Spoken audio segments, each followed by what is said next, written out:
Heute geht es endlich weiter mit dem Offroad-Upgrade für Rudi und wie ihr bestimmt unschwer erkennen konntet, geht es heute um dicke neue Reifen.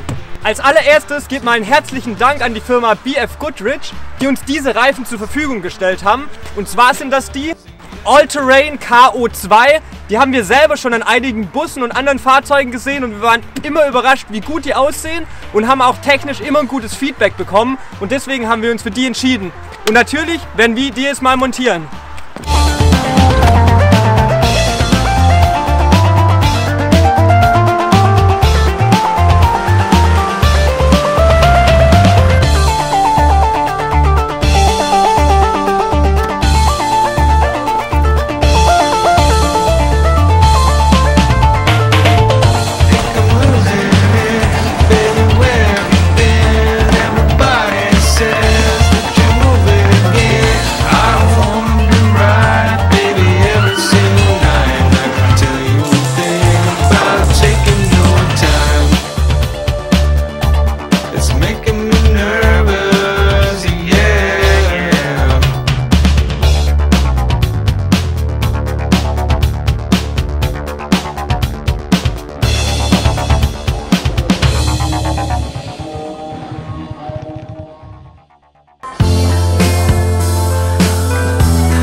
Die neuen Reifen sind jetzt drauf und sehen einfach unverschämt gut aus.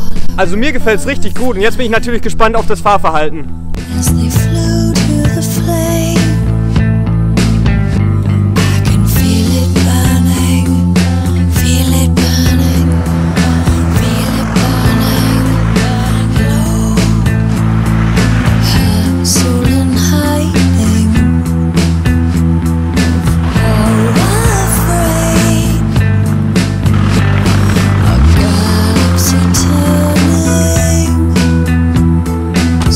Wir sind jetzt seit ungefähr 500 Kilometern mit unseren neuen Reifen unterwegs und das erste Fazit ist auf jeden Fall sehr gut. Die Reifen sind viel leiser auf dem Asphalt, wie ich eigentlich dachte und die Abmaße sind 215, 75 R15. Da war die Höherlegung nicht ganz verkehrt. Wir konnten die sogar schon ein bisschen im Schnee testen und da haben sie sich auch gut geschlagen. Natürlich könnten wir die Offroad-Tauglichkeit jetzt noch nicht so ganz testen, das wird aber auf jeden Fall in der nächsten Zeit noch folgen.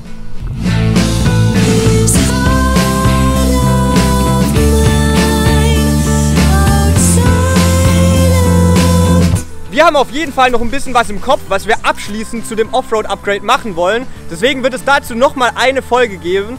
Ich würde mich auf jeden Fall freuen, wenn ihr den Kanal abonniert, damit ihr die Folge nicht verpasst. Und dann freue ich mich aufs nächste Mal. Bis dann!